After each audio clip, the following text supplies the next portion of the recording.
All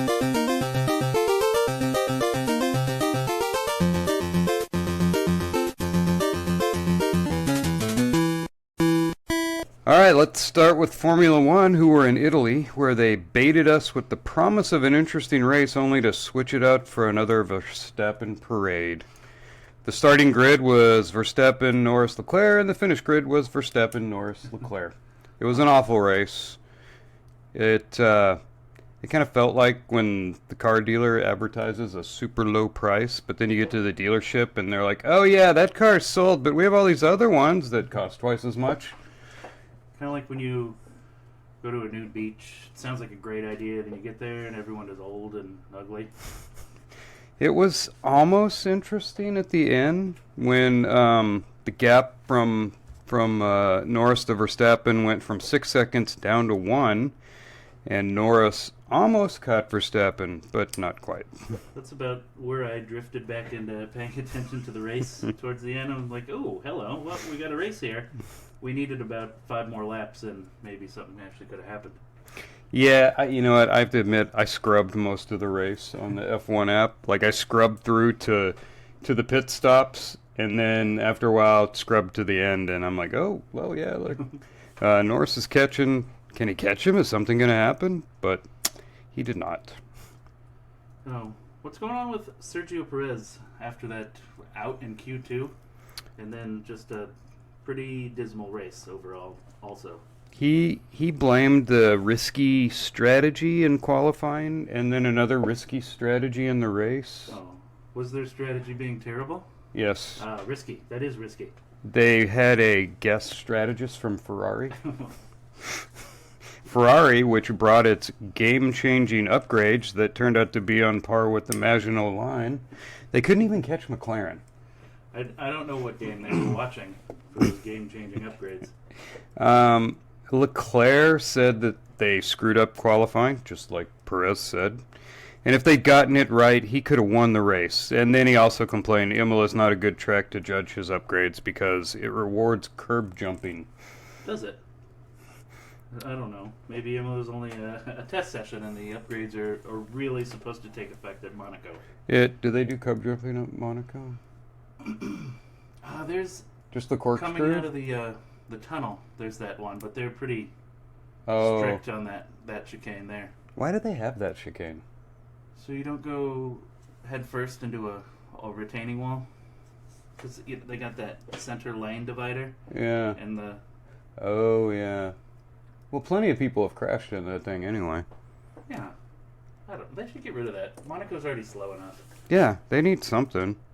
I don't know, Monaco's going to be even worse because these cars are so much bigger than they used to be. I mean, like, if they couldn't pass before, they really can't pass now. No, it's a parade every year. It's a parade. I was watching FP1 on Friday, and they were talking about how they had extended the gravel in, because, most tracks now have paved over everything off track. Imola had brought gravel back in, which I thought would be a great idea to get rid of, officiating calls off if you're off track. But these guys make the curb so it goes 3 inches past the white line, so you can still get called for being off track and lose your fastest time. Because I'm like, come on, just 3 more inches so we don't have to worry about ball and strike calls. Yeah, I mean, officials. Yeah, if you're in the gravel, then you've punished yourself. That's your penalty. Yeah. I don't. Yeah. No, I don't know why they do track limits anyway. They need to figure out, maybe put a slick, a line with less grip, so if you hit it, it messes you up enough as a penalty. Oh, yeah. Just so they don't have to sit there and review in slow motion. Oh, look at this. He was 2 millimeters over. It gets tiring. They could grease the area past the little bit. I was thinking spike strip, but that might be too much. I don't know. You'll see a lot less off tracks, I bet. Yeah, you know what? If there's a track limit problem, then you need to redesign the racetrack. How about that? Well, don't put pavement there if you don't want me to drive on it. Yeah. Lance Stroll actually finished 1 position ahead of the Lance Stroll position. And Alonso also and getting 2 points this weekend. He finished ahead of Alonso? Finished ahead of Alonso for the first time, and I don't know, I didn't look it up, but not often.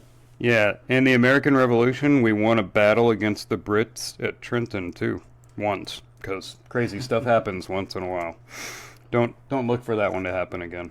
Are you saying in the end, Lance Stroll's going to end up being better than Alonso? Well, he'll end up winning the war because his dad owns the team. Kind of like how we got the French to help us to win. But, yeah, he just calls his father in. Oh, yeah, you win. You get to stay on the team. So the good news this weekend for Magnussen, no penalties. But he did get called to the stewards over impeding Piastri in qualifying. Yeah, Meg said he was glad the stewards called him in because he hadn't seen them in a while and he was concerned about their welfare. Yeah, call him once every 5 minutes. I haven't talked to him in hours. Yeah, man, I miss those guys. Actually, there's different stewards at each race, right? Is there one constant steward and then different stewards every time? I think they have I don't actually know what their procedure is. They should have those same ones so it's more consistent. Or at least a group of the same people. But I'm not sure exactly what their procedure is. Like a steward pool and you get randomly selected? Like you have 3 of them and like 2 are on one week and it sort of rotates. Oh, okay. That would be... maybe that makes too much sense for the FIA. They probably have some sort of massive bureaucracy to determine who is the steward for the weekend. They're going to form a committee to study that question. We're introducing the star rating this week, where we give up to 10 stars for the track and why. So for Imola, 3 out of 10 stars. It's not a good track for the modern cars. The modern cars are too big, and Imola's too narrow, hard to pass, and thanks to Pirelli, there was only 1 pit stop. So 3 stars Imola. I give it 5. I think the scenery brings it up a little bit. It's sort of a nice rustic old town. Plus you get those houses overlooking the track. Oh, it's pretty. Isn't it close to Maranello, too, where Ferrari's factory is? Yes. But, I don't know, all of Europe is close to Europe. Oh, yeah, it's true. Like, all of Italy is, like, the size of Arizona. I'm going to blame F1 for having stupid big cars rather than the track for being small. So the whole theory behind these big cars was so that disrupted air, you know, when you get up behind another car, it doesn't affect the car as much, right? That was kind of the whole reason they went with the really big cars. And then they gave them aero packages. They tried to mix the rear wing and then bring a lot of the aero to the underbody. Yeah. Well, it doesn't seem any more competitive than it was when they had the small cars, so no. And they had to add a lot of weight for the hybrid systems and batteries. Ooh, how bad's it going to be next year when it's like 40-50% electric? I think it's going to be massively heavy. They're already too heavy. These things are like the size-wise of an F-150, like wheelbase size. They're ridiculously huge. You know, the formula isn't nailed down yet for 26, so maybe they get smaller? I doubt it. It's possible. I watch the broadcast on F1 TV, so I got to give a shout-out to the most Italian guy ever. I should have remembered his name, but he was very Italian. Like, he had the Italian voice. He had the little neck, sideways neck Italian thing, like a mobster. He sounded like the guy the local mob would send to collect the money that you haven't paid. Wait, who was out? Brundage? Was it Brundage that was out that week, this weekend? So they brought in the... Buxton? I didn't see Buxton there. Yeah, Will Buxton wasn't there either, was he? After his Penske code comment of Miami. Roger had him put down. Yeah. Silly season started early. There's at least 5 seats up for grab. So my question, how long do you think Sargent's going to last, and who gets his seat next year? Oh, I don't see Sargent going through the end of the season. Unless he suddenly gets points 2 weekends in a row or something ridiculous. He's never gotten a point, has he? He got a point in Texas last year. Oh, good for him. Yeah, he's just... When you getting paced by your teammate that bad... Yeah, you can't. That's not going to hold up. So I look forward to seeing him in IndyCar next year. Oh, yeah. If he can bring some money, he's got a seat. So where is Carlos Sainz going to be going is what everyone's talking about now. Yeah, I still think it's Audi because his father has a big in with Audi, and Audi's really going to make a push to be a works car, not like Renault, but like a real push. And that I don't know, that's where I'd go. You really want to go to Mercedes, knowing that you're the older fill-in guy. That's what's Mercedes has still got a couple years before they get another shot at having a decent car. Yeah, and if and Audi's going to come in with piles of cash. They already got their like home star guy, Hulkenberg. Signed up. So, I don't. He's probably better than Hulkenberg, you would think. Yeah, I'd put, but we've not really seen Hulkenberg in a competitive car before, so it's hard to say. No, he's not going to have Kevin Magnussen blocking for him to get that point either. Well, the finger holding up the dam is, will Verstappen stay at Red Bull? Once that breaks, then everything else is going to fall into place. I don't think he leaves Red Bull. No, his only other option is Mercedes, and he's not going to... Red Bull's still too good to... Yeah. Unless he wants to take the Williams seat. I doubt that, though. And you know what? If he's playing 4D chess like Hamilton did when he was with McLaren, and, Hamilton went with Mercedes and everybody thought he was an idiot, and then Mercedes turned out to get the hybrid engine right and killed everyone for 8 years. Yeah. So if I'm Andretti, I throw $200 million at him and sign him up for Andretti F1 and force them to let him into F1. Oh, that would work. Hold the best driver hostage. There you go. I don't know. If you think that the engine is going to be the big part of the next formula, who do you want to be with? Mercedes or Red Bull and their brand new engine works company? Their non-brand engine.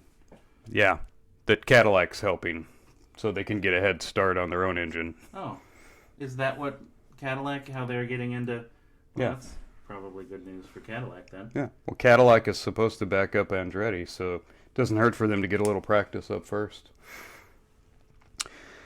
So what do you think, Verstappen? Red Bull? I think he stays with Red Bull. I think he stays with Red Bull, and Sainz goes to Audi, and I don't know who takes Hamilton's seat at Mercedes. They might bring up that new guy early, but then that would just piss off George Russell. They probably would. Yeah, they probably want a veteran in there to hold things. They might They might not keep Perez. They might bring up Mags. I think they'll go young. You think they'll go young? They'll go like a guy fresh out of a season of F2 or something. What other veteran is out there that could fill the old guy position? Like the reliable lackey like Massa used to be. They're all... Most of them are all spoken for. I don't think Perez would do it. No, unless Red Bull boots him. You know what Hamilton actually said? If I was Toto Wolff, I would sign Kimi Räikkönen.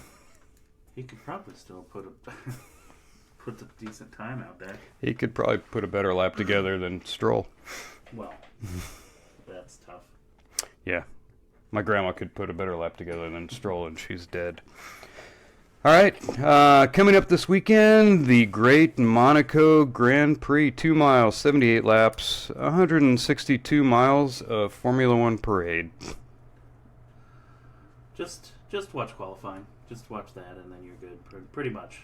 Yeah, it's more of a Saturday show. Yeah, but it's part of the weekend, and I always end up watching it anyways. Yeah, to see if anybody crashes or gets the wrong tires, like Red Bull with... Oh, man. Red Bull with... excuse me.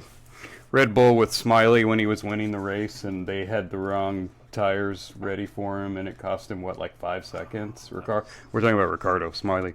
That was rough. He was not happy. Oh, he had the race. He could have won the Monaco Grand Prix, but they screwed up. Because they don't have enough room in the pit stall to have all the tires because it's so tiny. So they keep extra tires, I don't know, like up in a second floor or something. Oh, yeah, I saw that. They got a storage unit upstairs. Yeah, they do. It's like a bunch of pods sitting on top of the roof or something. All right, then, on to NASCAR, who had their all-star race at the historic North Wilkesboro Speedway. 1 mile track? Half mile. Half mile track? Half mile? That's Half why mile. it was... I thought it looked tiny. It was dead for 30 years, and they brought it back last year. Why would you have your all-star race at a half-mile track? Because they, I don't know, they had recently rebuilt it. Okay. And it's better than going to Texas. So, let's get the boring stuff out of the way quickly, which is the race. Joey Logano wins and leads all but 1 lap. That was super exciting. Oh, yeah. The option tire, much hyped, had little to no effect. It fell off a whole 0.3 of a second after 100 laps of running. So, Ooh. ineffective, and the short track package is still awful. That's what I'm saying. Why are you doing half... That's like sprint cars track. Because they planned on short tracks being not awful, but it turns out they are. Somebody needs to go back to the drawing board. Get Adrian Newey to... He can make it more interesting. Gotta do something to that car. Truck race was much better. Corey Heim won again. And then, that was Saturday, all the heats, everything got rained out from a massive, 6 inches of rain in 2 hours.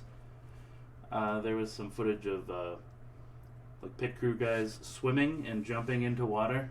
It was so neat. They should, tires were floating down.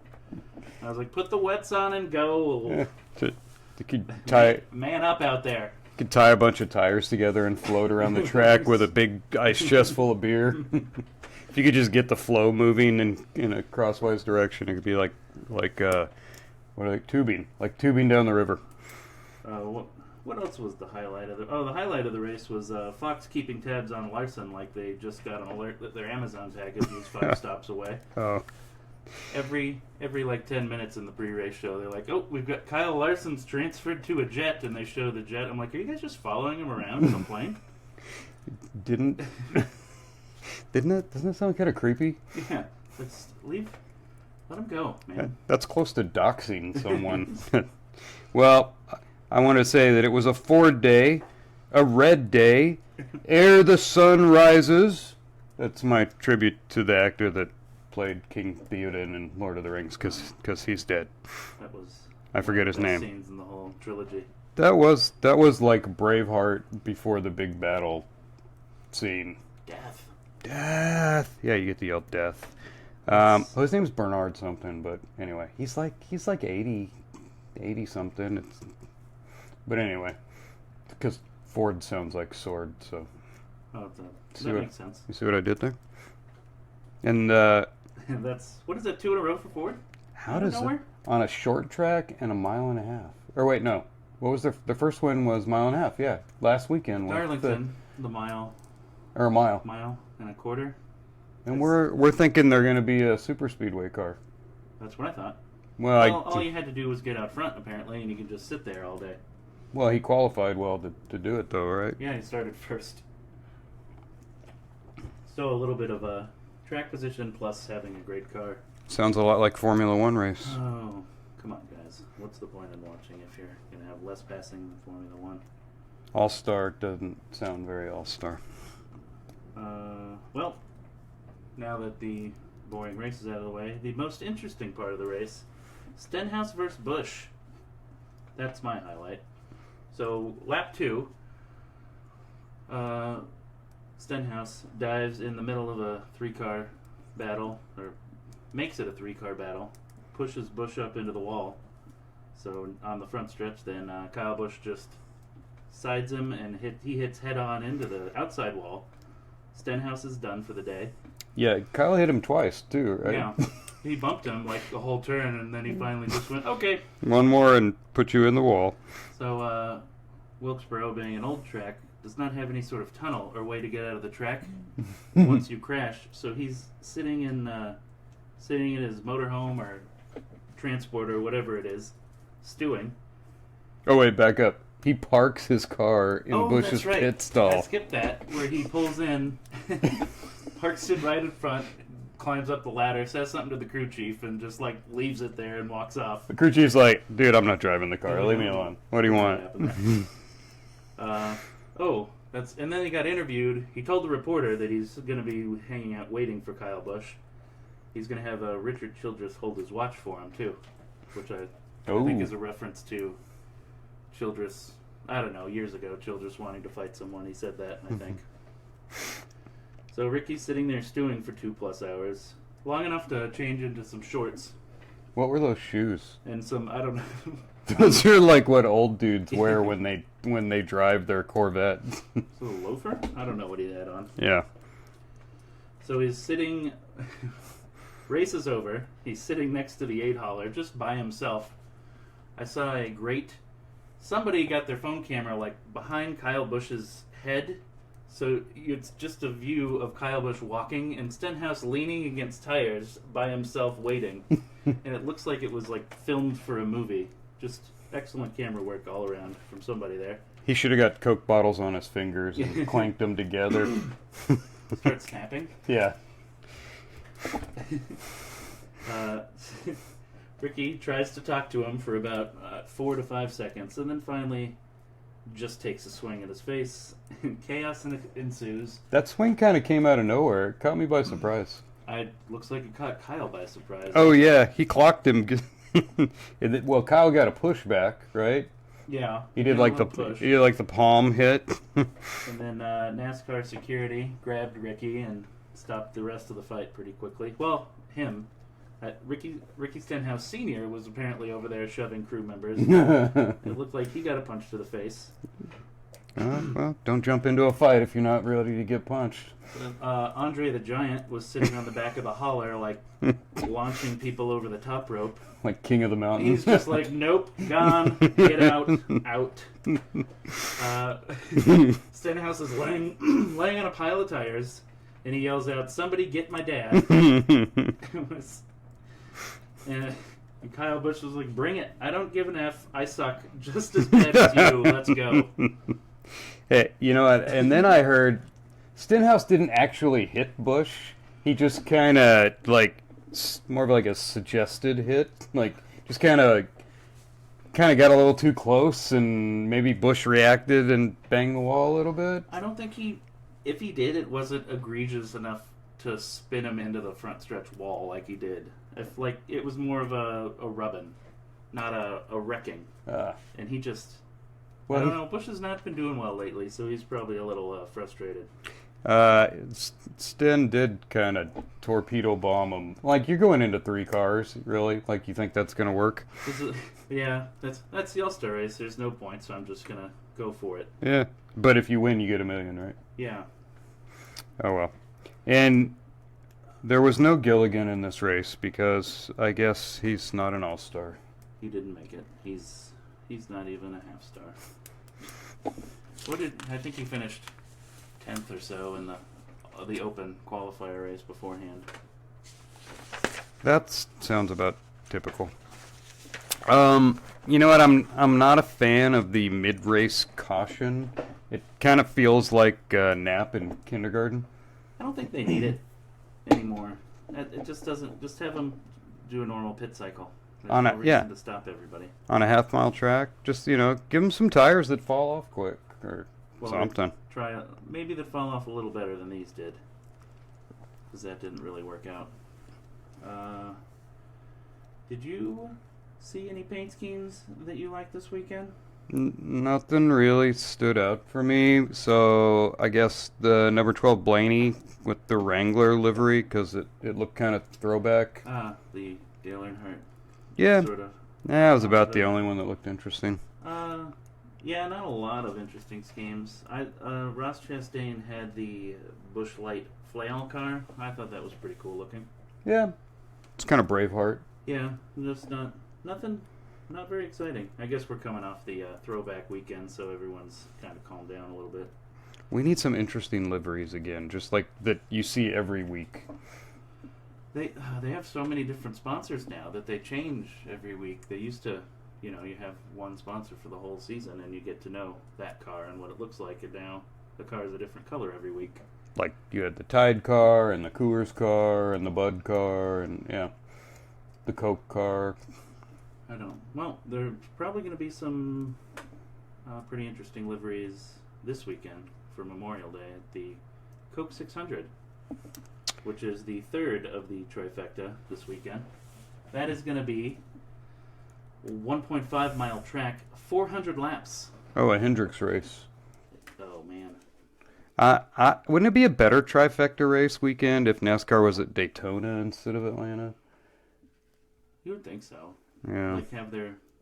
Because this is not their top race. This is everyone else's top race weekend. Yeah. They need to change that up. I'm sure Atlanta wouldn't be happy about it, or Coke, but... Yeah. Daytona's always open this season, though. Did I mention you can spell Coke wrong, and Microsoft Word doesn't care? What do you think you're talking about? I don't understand. And there's no K in Coke, by the way.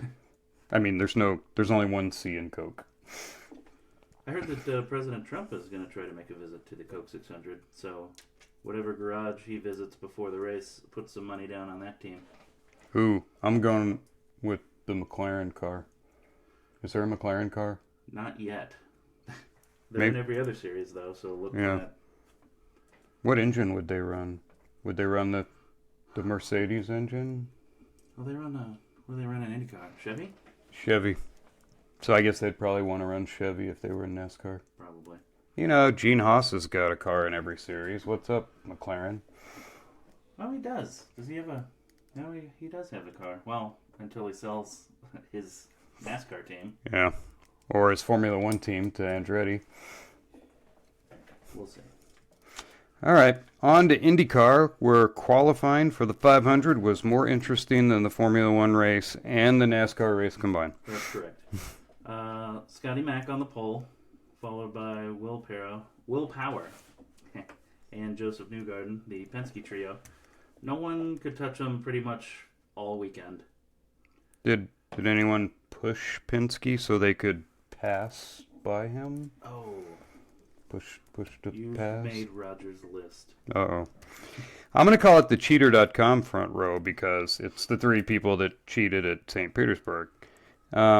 Is no one concerned that the owner of IndyCar has the front row locked down on the most important race of the year? Strange how that works out. No, I'm not going to suggest anything shady, but I think there's something shady going on here. I still think they need to bring in a neutral outside investigator for St. Peter and investigate that race and maybe hand out some bigger penalties. Because in F1, you get a lifetime ban for what they did. Just ask Flavio Briatore. Oh, man.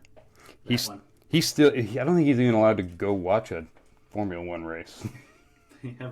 They can tell where he's at all times. He can't be within 100 yards of the track. He's got a Formula One ankle monitor on.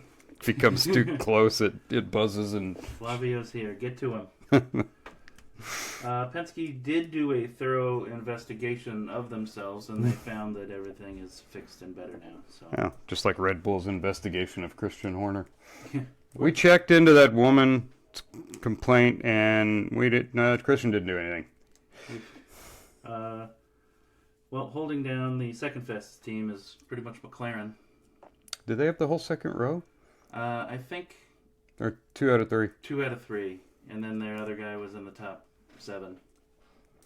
So they've got... Well, when their car's not giving out halfway through their fast lap. They're in Chevys too. Yeah. Chevys were having that issue with some sort of air intake where it would give out. I don't know. They were trying to push a little too hard. It happened to... The plenum? The plenum.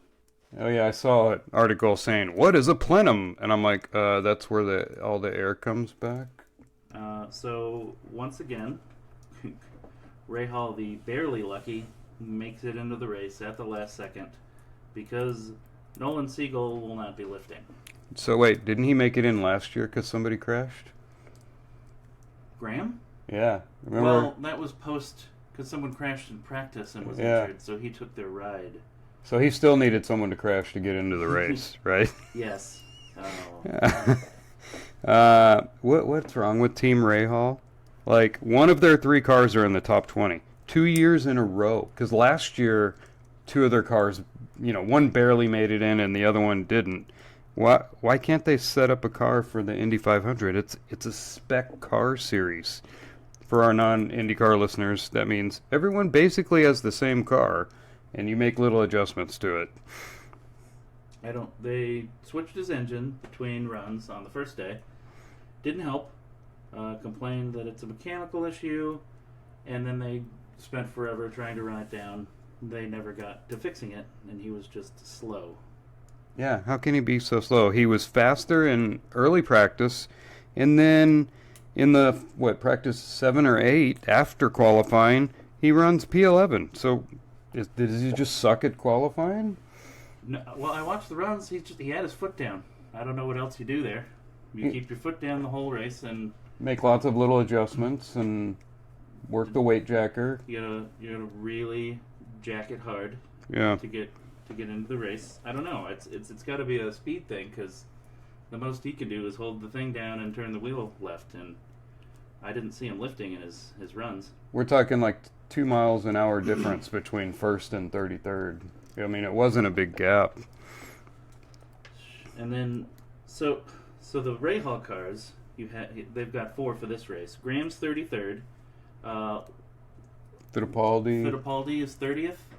And then, who's the other one? Lundgaard? Yeah. Christian Lundgaard's 28th. Yeah. Takuma Sato, P10. He made it into the Fast 12. How? What's going on here? Graham said, he's got a bullet of an engine, even though it's a spec series, and they all have the same engine. Did Honda give Takuma Sato a super engine for the race? Are you asking me if the Japanese engine manufacturer gave the Japanese driver a special engine? No.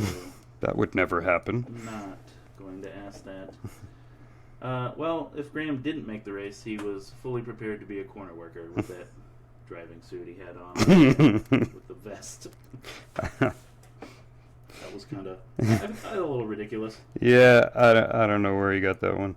I do like that IndyCar's been modifying their 500 qualifying system over the past few years, but it's so complex I needed 2 YouTube videos and a TED Talk to understand it.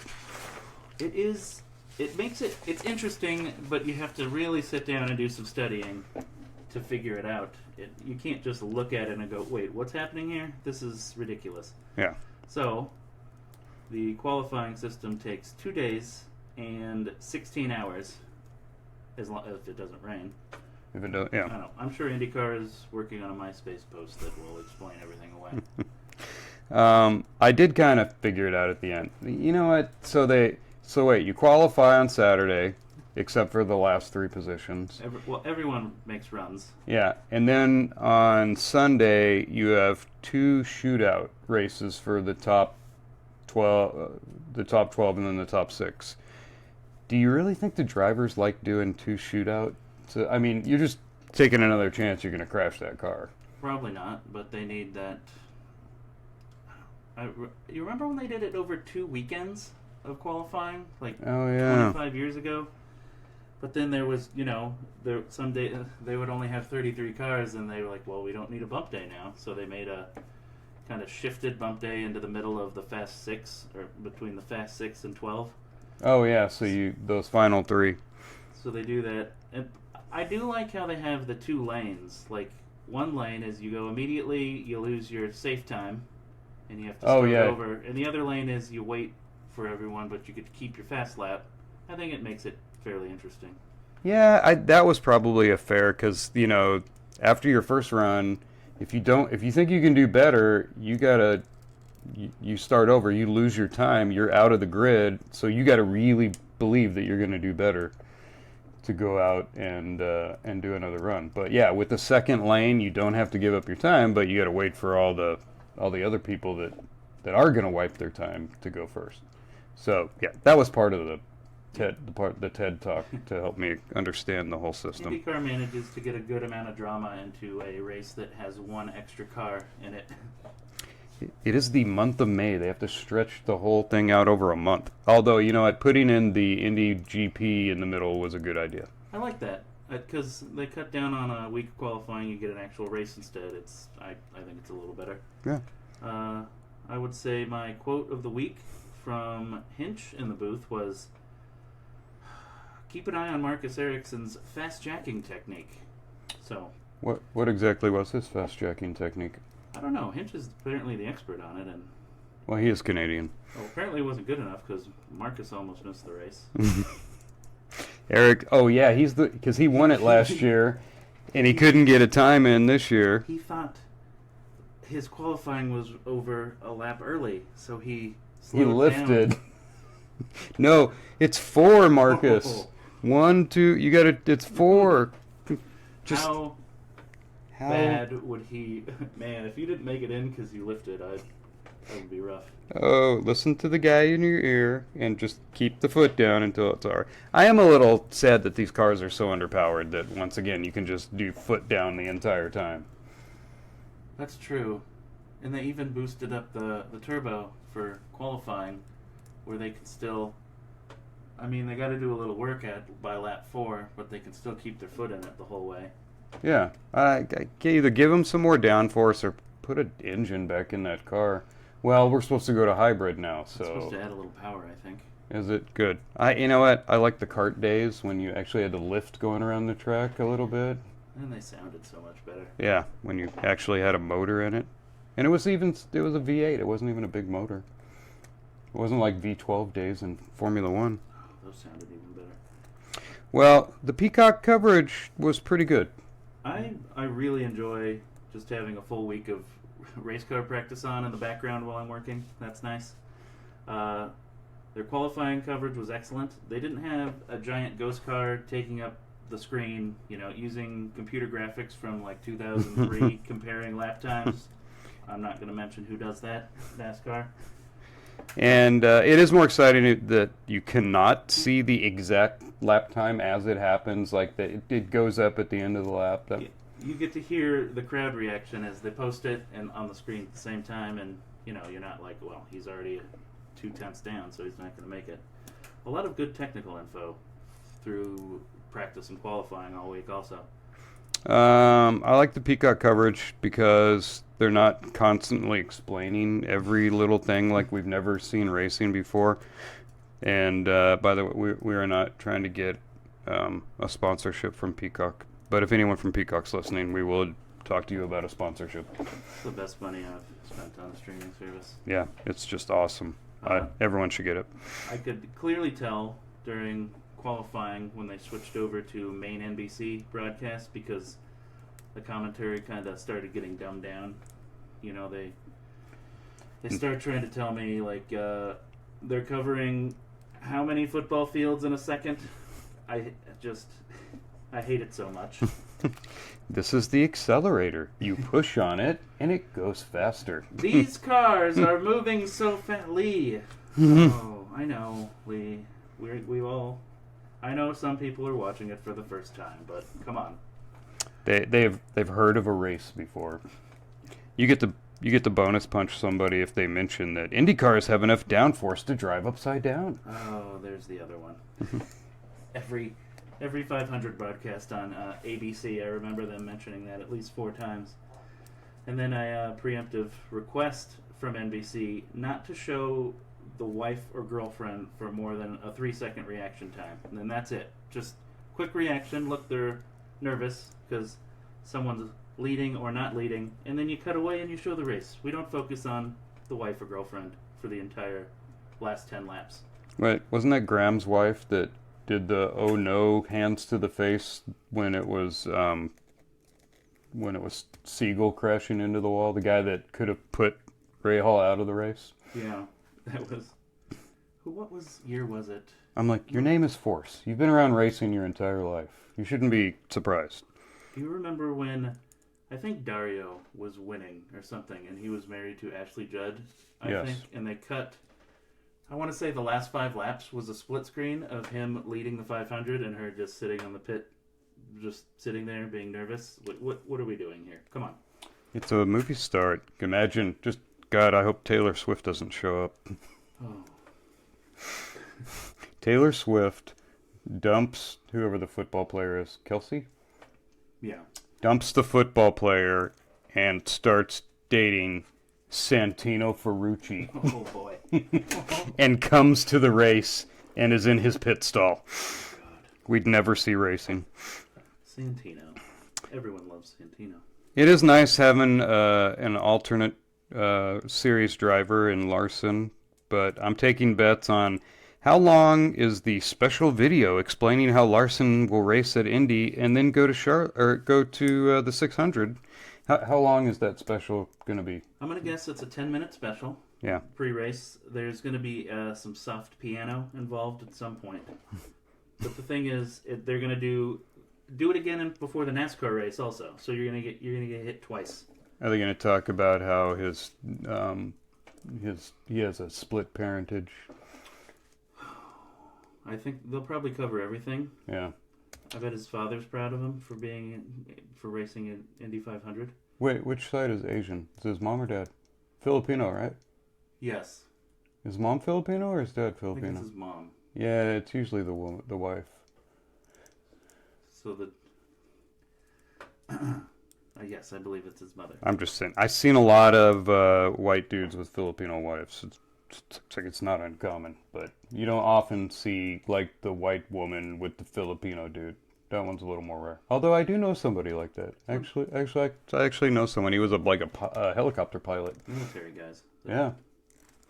Not like real Filipino, like American Filipino. But yeah. Oh, a couple notes from practice. Santino Ferrucci versus Gross Jeans. Continuing, I saw him cut down on him during practice, and then all the announcers start huffing and puffing about how dangerous the speedway is, and we don't need to be doing that. But I think he had a legitimate reason. That pass was a little sketchy, and he probably did need to make it. Grosjean, I'm talking about. Oh, Grosjean probably has no fear of death after he escaped the burning Formula One car.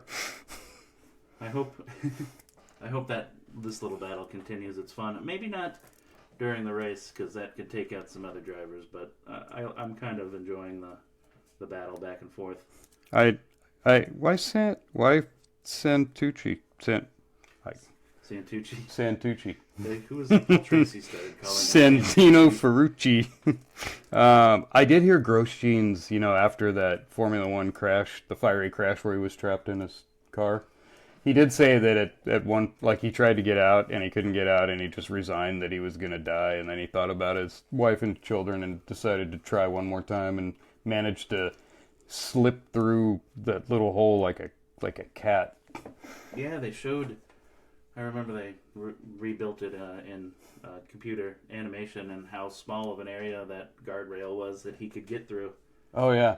I mean, he's kind of a skinny dude anyway, but I don't know how he made it through that. That would qualify as almost as a miracle, I think. Probably. What else? Practice highlights besides raining for like 3 of the 4 practice days. Nolan Siegel, his first crash destroying a car was practice when he went up and over. That was a little dicey looking. And then there was a snake on the track that a couple cars ran over. That was interesting as well. Oh, good. I don't like snakes. I'm like Indiana Jones with snakes. Things should never have been left out of the garden, or let out of the Garden of Eden. God should have just killed them all right there. Wait, so Siegel crashed. Yeah, I saw his practice crash and then his qualifying crash. So whose cars is he destroying? I didn't even see who his sponsor was. It looked blank. Yeah. I know he's running the Indy Light Series this year too, full time. Isn't that like a $250,000 chassis and engine combination? It was. Yeah, twice.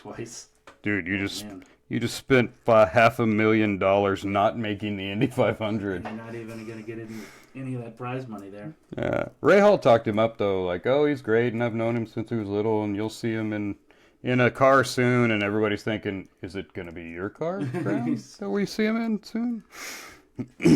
Oh, maybe. So, this weekend in IndyCar, we have... let's see, what do we got here? The Indianapolis 500. That is a 2.5 mile oval, 200 laps. The only race that matters for sponsors. And the series, actually, seems to only care about that race. Well, that race makes more money than all the other races combined. Pretty last much I heard. Funds the series. Yeah, with that, well, there's a reason that CART wanted, was such a failure. Or I should say, there's a reason that Tony George said, I'm going to just make my own series, then I get to keep the Indy 500, so the rest of you can piss off. Oh, he ruined everything for a good 20 years it took to get it back together. There's no way he splits off if he doesn't have the Indy 500. No, he owns the track. Don't, is it your shirt that I have? Like an old shirt of the US 500, the kart competing race on Memorial Day that was at the Michigan Speedway? Yeah. Was that your shirt? I think I found it at a Goodwill or something. Yeah. I told him, save that thing. There's probably hardly any of them left. But it was a small or a medium. I kept. Yeah. If I saw it, I don't think anybody knew what it was. I was like, oh man, this race was a huge deal the first year, and then it just disappeared, kind of. I don't think they had it. Did they have it the second year? They might have had it 2 years, but... I remember the race started with a massive crash, taking out 10 or 15 cars. That's how you start a race to get people to watch. Oh, yeah. They thought they could compete against the Indy 500, but they should have at least held it at a different time than all the other big races on that weekend. Yeah. Why not? Oh, well. In other racing, the GT America race at Circuit of the Americas, Kurt Swearingen won the GT4 class, which is important because I wanted to say Kurt Swearingen. Swearingen. How do is you? That his actual name? Yeah, Swearingen. I don't know. It sounds like you came from Liberia and they told you to pick an American name. What are we doing today? You're swearing in as a citizen. Okay. What was that show? I think it was Deadwood. There's a bartender. His name's Swearingen. Swearingen.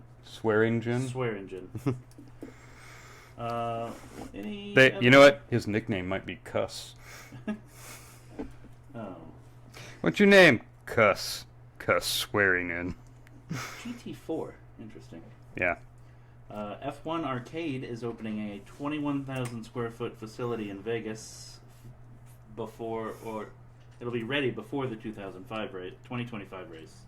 So you can drive a F1 simulator for $100 a minute. Well, if you double that, you could probably be Williams' second driver. Yeah. What does it cost to drive the other Williams car? Probably if you bring $2 million, you could get the seat. Well, something like that. Will they allow Americans into F1 Arcade? Well, if you plunk down enough money, you could get in.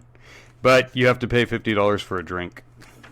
Well, at least it's cheaper than the at-track experience. Yeah. Where was it that we saw the $200 nachos? Was that Miami? Miami? Everything was minimum $150. They did say that was for a group of 6. But still, that's a little outrageous. Almost $20 a person. For some fake cheese on tortilla chips. Oh, yeah. We don't do math on the Pit and Paddock show, so no. Don't send any emails about how bad our math is. Don't want to hear anything about math. It is the F1 Arcade is going in at Caesar's Palace, and I couldn't tell from the map. Are they gonna take a chunk of it and just build it out, or are they actually building a new structure? I read it was in the shops, the forum shops. They're going to take some of the forum shops. Okay. It's going to be a 2-level. Yeah, they said you get a view of the track. I read that they had already, or one is or will be opening in Boston before that. And it's, what was the price? I think it was about $30 for 30 minutes of racing. Cheap? In the simulator. So, not terrible. Not great. We saw an F1 simulator in Las Vegas at the, not the forum shops, The one across from Trump Tower. I can't remember the name now, but it was like $20 for 5 minutes, I think. Like it was, we were gonna do it, and then they told me the price, and I'm like, $20 for 5 minutes. But it's the full motion simulator. It's got the force feedback wheel. It's got force feedback pedals. It's pretty high tech. So maybe if I'm up there, I'll throw some money down and check it out. Boston? Why Boston? I don't know. They're gonna open Boston and New York, and then Vegas. Why? I mean, I can see Vegas. That's probably the best spot. You get a lot of tourists blowing money. There's an actual race there. That makes sense. So everyone puts something in New York. No, yeah, Vegas, you could run that thing all year long, and it'll be full. Yeah, you could do some stuff there. Boston? I don't know. They can do whatever they want with their money. I'll just stick to my Xbox controller and Forza F1 2023. That's it for this week of the Pit and Paddock Show, but next week we'll be making fun of the greatest weekend in racing, probably because Monaco's a parade and the Indy 500 is really long and it's early if you're on the West Coast. Someone's going to do something stupid. Yeah. I'll be there to make fun of it.